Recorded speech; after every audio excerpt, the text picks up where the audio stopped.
வணக்கம். Tamil Nadu LPG cylinder development employees union மாநில தலைவர் கணேஷ் பேசுகிறேன்.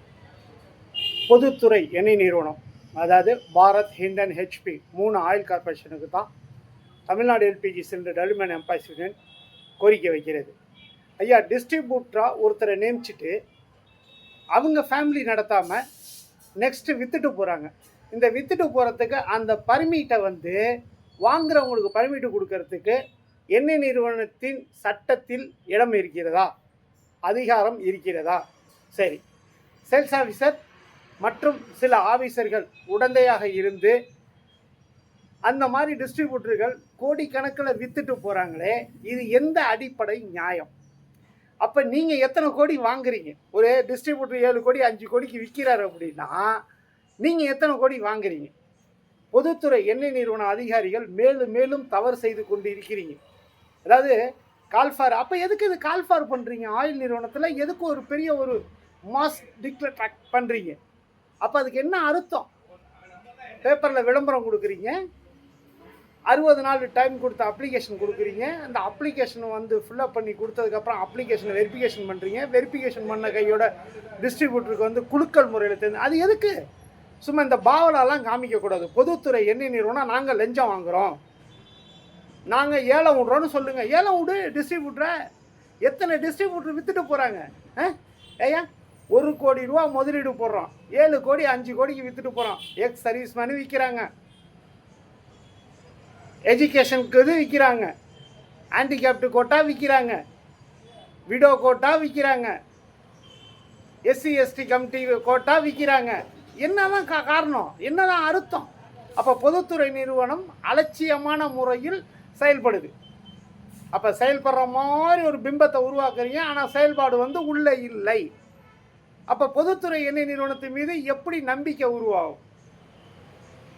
திருடனா பார்த்து திருந்தாவிட்டால் திருட்டை ஒழிக்க முடியாது. பொதுத்துறை எண்ணெய் நிறுவன அதிகாரிகள் சரியான முறையில் எல்லாத்தையுமே செய்யுங்க. அதே மாதிரி இப்போ கிடைச்சிருக்க எனக்கு தகவல் பிரகாரம் பொதுத்துறை எண்ணெய் நிறுவனம், அதிலும் குறிப்பாக இந்தியன் ஆயில் ஃபயர் பால் வித்தாகணும் 2150 ரூபா, டீப்பு வித்தாகணும், அடுப்பு வித்தாகணும், தொழிலாளியை நசுக்கிற நிலையில் கொண்டிருக்கீங்க.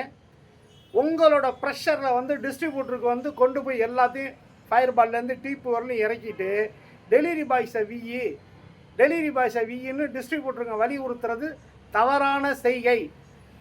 எண்ணெய் நிறுவனமும் டிஸ்ட்ரிபியூட்டரும் ஒன்று புரிஞ்சுக்கங்க. கேஸ் அன்னைக்கு மாதிரி 400 ரூபா 350 ரூபாய்க்கு கிலோ 900 ரூபாய்க்கு விற்கிது.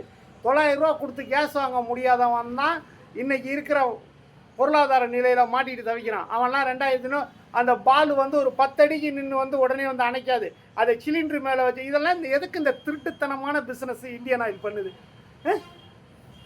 டீப்பு தான் பப்ளிக்காக ரோட்டில் விற்கிறாங்களே, எல்லா கடைகளையும் டீப்பு விற்கிறாங்க. அதெல்லாம் தடை பண்ணு, வாசரை தடை பண்ணு, ரெகுலேட்டரை தடை பண்ணு. இதெல்லாம் கிடையாது. ஆனால் நாங்கள் டெலிவரி பாய்ஸ்கிட்ட கொடுத்துருவோமா? டெலிவரி பாய்ஸ்கிட்ட கொடுத்து டெலிவரி பாய்ஸ் விற்கணும். சரி, டெலிவரி பாய்ஸுக்கு நீ ஒரு ஐடி கார்டு கொடு பார்ப்போம். Indian oil, Bharat petrol, Hindustan petroleum உங்களோட 3 சிம்பிளை போட்டு நீங்கள் டிஸ்ட்ரிபியூட்டரோட கோட் நம்பரை போட்டு சேல்ஸ் ஆஃபீஸர் சைன் பண்ணி, இல்லை ஏரியா மேனேஜர் சைன் பண்ணி உறுப்பினர் கார்டு கொடுங்க.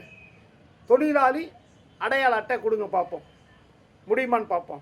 பொதுத்துறை எண்ணெய் நிறுவனம் தயவு செய்து இந்த மாதிரி தொழிலாளி மீது டைட் பண்ணுறத, டிஸ்ட்ரிபியூட்டர் மீதும் டைட் பண்ணுறதை நிறுத்தி கொள்ளுங்க. இல்லாவிட்டால் கண்டிப்பாக நான் போஸ்ட் அடித்து தெருவாக உங்களை பற்றி விளம்பரம் பண்ணுற நிலைமைக்கு வந்துடும். பொதுத்துறை எண்ணெய் நிறுவனம் அதிகாரிகளுக்கு இது தக்க தருணமாக பொதுத்துறை எண்ணெய் நிறுவனத்தின் மீது இருக்கும் ஊழல்களையும் தவறுகளையும் சுட்டி காட்டும் நேரம் தமிழ்நாடு எல்பிஜி சிலிண்டர் டெவலப்மெண்ட் எம்ப்ளாயிஸுக்கு தக்க தருணமாக அமைந்து கொள்வதை நீங்கள் புரிந்து கொள்ள வேண்டும். பொதுத்துறை எண்ணெய் நிறுவன அதிகாரிகளுக்கு வணக்கம்.